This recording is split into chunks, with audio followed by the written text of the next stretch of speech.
Patrick Tuohy, Director of Municipal Policy at the Show Me Institute. Good morning, Patrick Tuohy. Good morning. How are you? I'm great. How are you?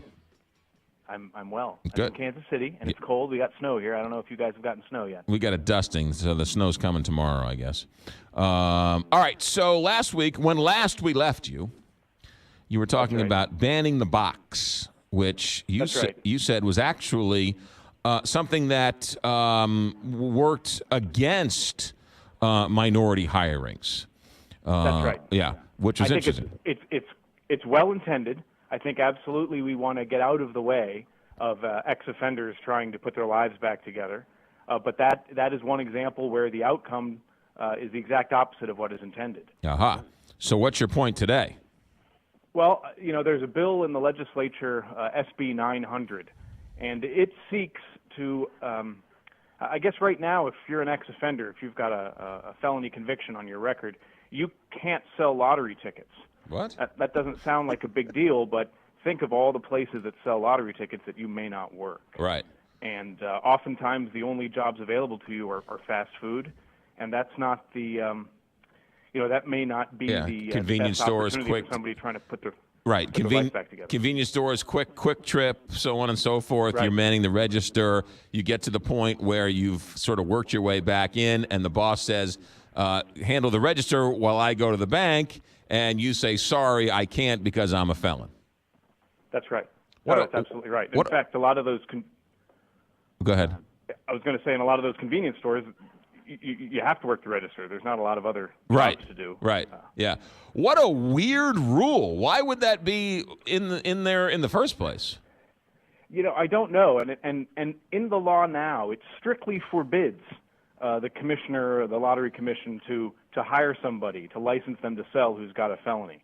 They don't have a choice. Now, in other states, Illinois and Virginia, it says you may consider a felony conviction, and you certainly may not hire somebody, it says in other states, if they've been convicted of, fraud or, they've got a gambling background. And those things will remain true in Missouri. You won't be able to hire somebody if they've got fraud background or, embezzlement or things like that. And I think that's appropriate.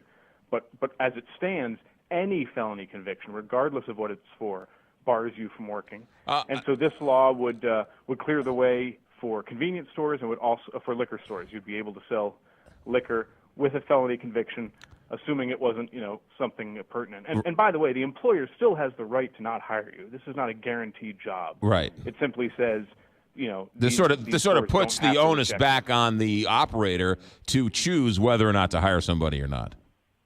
That's exactly right. Yeah. It at least gives the ex-offender an opportunity to apply and be interviewed. Yeah.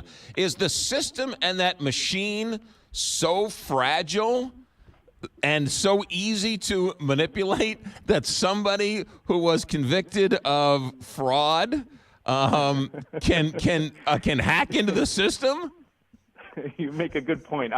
Maybe years ago when states started selling lottery tickets, that was possible, but I'm confident that is less the case now. But yeah, I mean, if we are building systems that are so fragile, perhaps the system is the problem. Right. I mean, just because you haven't been convicted of fraud doesn't mean the temptation isn't so great that you would do something fraudulent if you could.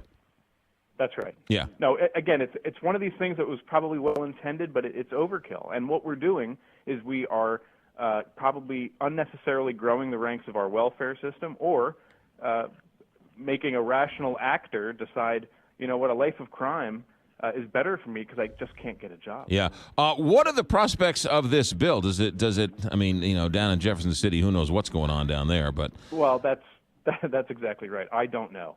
It seems to me to be pretty straightforward, to be pretty simple. It seems to have a lot to do with criminal justice reform. So I would think that a lot of people would support it. But you know better than I how to predict the legislature. No, I don't. I don't know. I don't know. Worth doing. Well, this is worth doing, and leave it at that. Yeah. I have no idea. It is true, though. Would you agree that sort of both parties have sort of they can't agree on that it's Monday, but one of the few things they can agree on is that some of this reform in the criminal justice system is both smart and prudent and effective going forward.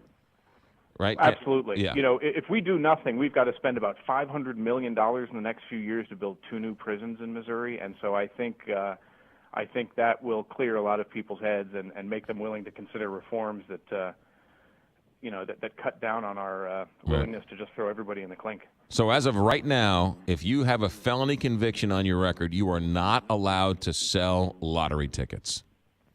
That's right. Wow. Patrick Tuohy, thanks for the heads up. Enjoy the Hey, snow. I'm grateful. Yeah, enjoy the snow in Kansas City, and we'll talk to you soon.